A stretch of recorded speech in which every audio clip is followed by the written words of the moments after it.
Good afternoon, friends. How are you today? It's Heather at Bush Poppy Farm, and I'm getting a late start at the farm, although I've been up working since 6:30 this morning.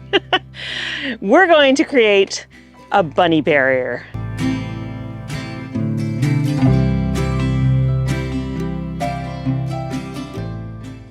So in my last video, I think I showed you guys there's been quite a bit of damage to the dahlias, not from gophers because that bed is lined and the gophers can't get in, but from either rabbits or skunks, something that moves on the surface and likes to eat all the leaves and most of the stems off of plants.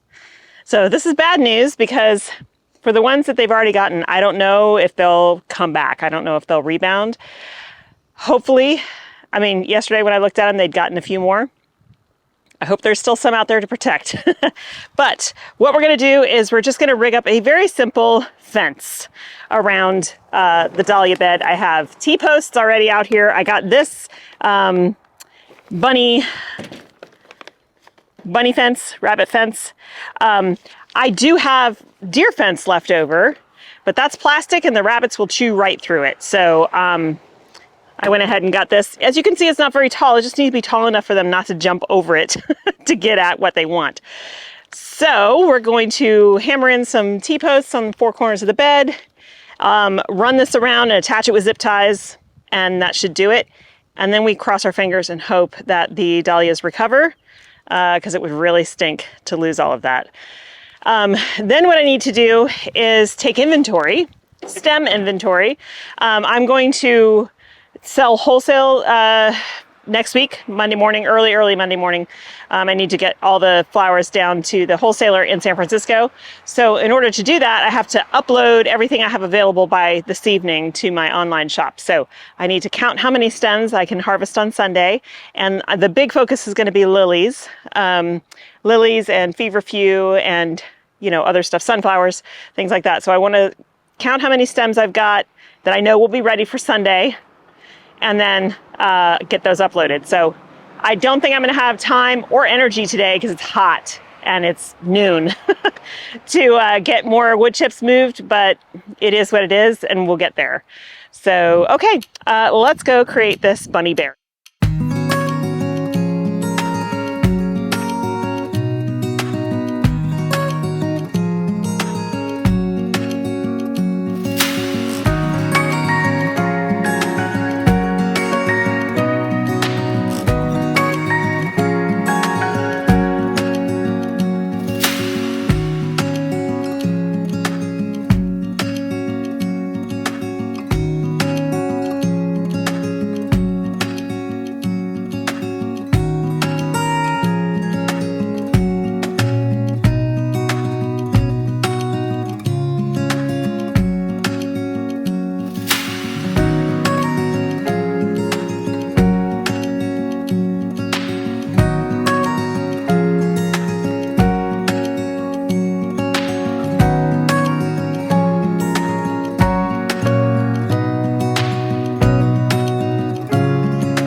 As usual, the battery died.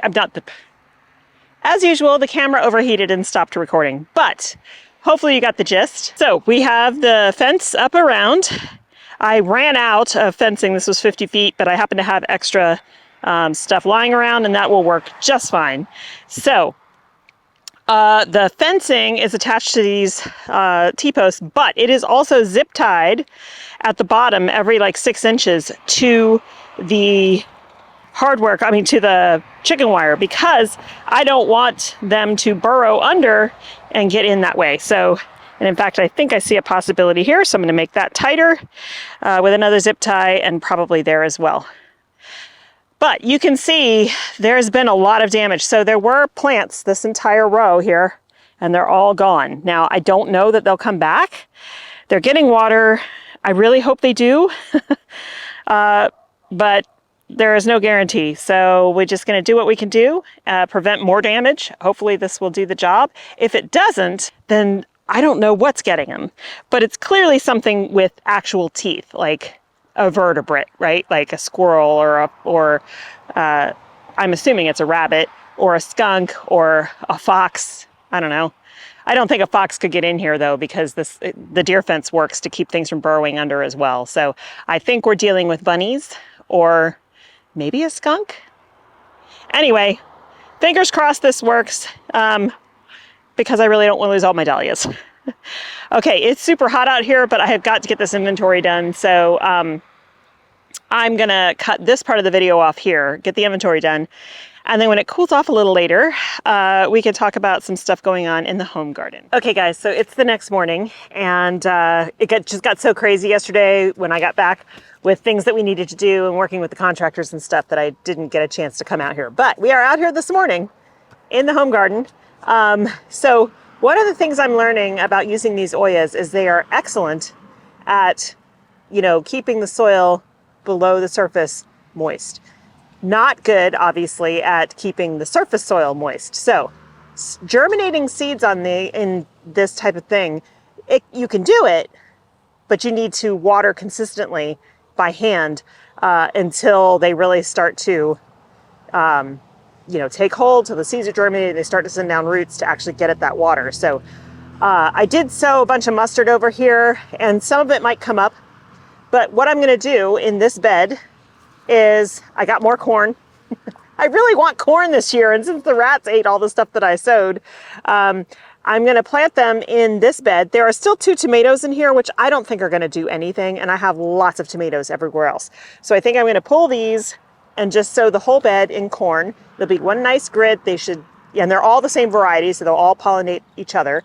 Now, they've been in these 6-packs for a long time. I can tell just by looking at them. So they're not going to do as great as they would if they had been planted sooner or they had been direct sown. But we should still get some ears. So that's my plan right now.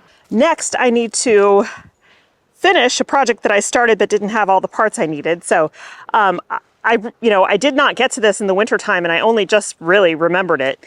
Nothing along this fence line. So there's a blackberry. Now there's a lot of, this is all St. John's wort that grows naturally down here, and it encroaches, but it's okay.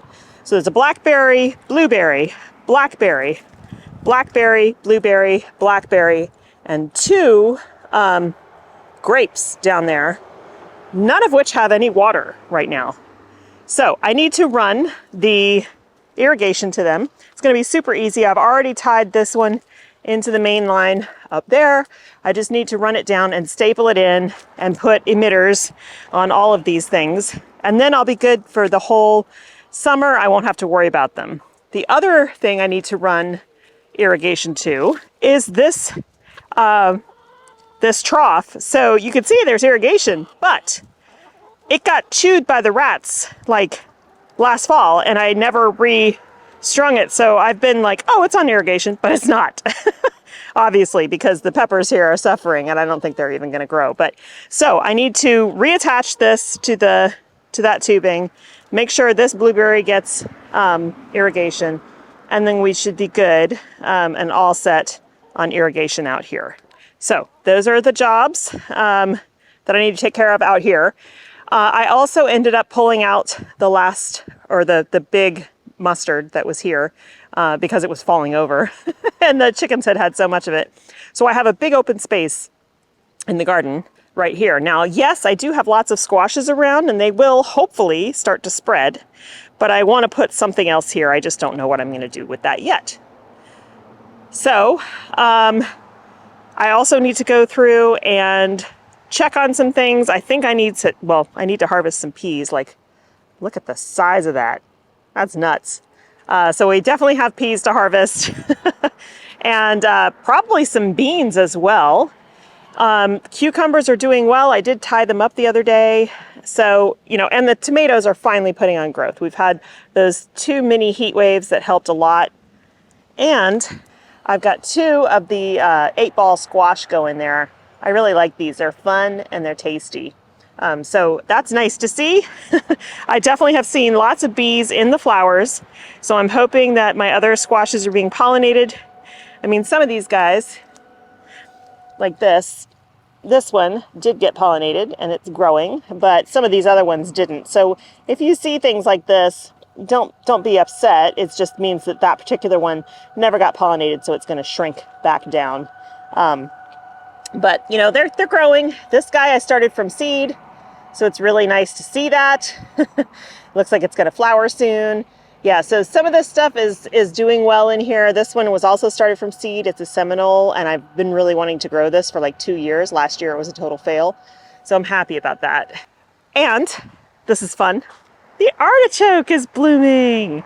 So these are small, and this is too far gone to harvest at this point. You could harvest it, but it'll be really tough and woody. And this guy's really small. So my plan for the first, and here's another spike down there.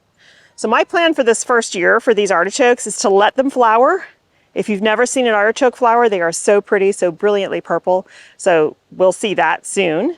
I'm gonna let them flower, and then I'll cut that stalk back and it'll regenerate for next year. I mean, I even see more down there. So really great. Now this guy, much smaller, and the one back there too. I don't know if they'll get big enough to send up a spike this year, but that's okay. These are perennial vegetables. I expected it to take some time, and I'm just really thrilled that they're still here and they look so good. And it's such a fun thing in the garden. Okay, this bed, the one where we had our blighted potatoes, these beans, the soup beans, these are dried beans, they're coming on great. We've got more, I think this is the California black-eyed pea there, and then the mustard that I sowed is coming up over there. So everything's looking good. I did hand water these until they all germinated, and that got it all under control. And now they're starting to take water from the soil a little bit deeper down. Another thing I need to do is prune the roses. Gorgeous, huge, but if I don't prune them, they're going to be way far out of my reach. So we're going to do a nice hard summer prune, and then we'll get another big flush of roses from them. So I want to deadhead and cut back some of, and weave in some of these branches as well into the trellis so that we continue to get more and more of an arch up here. Okay, so I'm going to get started planting this corn. It's a sugar, it's a sugar corn, sweet corn. Can't remember what the variety is. It's called Ambrosia Hybrid. Never had it before, at least that I know of. I haven't grown it before, put it that way. So hopefully these corn will take hold, nobody will eat them, and we'll actually get stalks out of them and ears, because I love fresh corn from the garden.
Well, those 2 projects are done, so that feels good. Now I can rest easy because I know all of these plants are on irrigation and I don't have to think about it. So all I did was run the 1/4-inch tubing down the whole fence line, and then just at intervals wherever I needed to, wherever there was a plant, I installed a T-intersection and then either a little sprinkler head or a single emitter. So those guys are good to go. Now the rose pruning, that looks so much better. First of all, I can walk through now, and I've woven in branches wherever I can. And there's still a bunch of stuff on the very top that I can't reach to deadhead, but I'm not going to worry about that right now. And yes, there's still some rogue giant stems, and that's okay. They're just, because they're blooming, I want to let them finish blooming, and then I'll cut those way back. But it just looks so much better. And now it's going to give me a huge flush of more roses. I mean, look at that cluster. Oh, they're so beautiful. I even like them when they're aged. They're just like a lighter pink, but so pretty. Okay, so I think that's going to be it for us today. Tomorrow, we're going to be doing summer pruning of the fruit trees. Look at these guys. They're putting on a ton of growth. Now, this is a tiny backyard orchard, so I want to keep these plants a certain size so that I can reach everything. And the other thing about summer pruning is, and I'll talk about this more tomorrow, when you summer prune, next year you'll have more fruiting spurs on your trees, and you want that because then more fruiting spurs means more fruit. So join me tomorrow for that. In the meantime, I'm gonna head to the nursery, grab a few more plants for the seedlings for the garden, and I need to start seeds for the flower farm today. I was going to direct sow them because it's marigolds and stuff, but honestly, the things I've been direct sowing out there are not coming up, and I think it's just a water issue. They're not getting enough water like throughout the day. They're drying out. And so I think direct sowing is going to work out there in the wintertime when we get steady rain and it's just kind of constant. But in the summer, I just need to put them in as starts, and that's totally fine. So I got to get those going today because I really do need to get some switchover happening out there so we have some successions. Okay, thanks so much for hanging out with me today, you guys. I hope you have a wonderful time in your garden, and I will see you in the next one. Bye.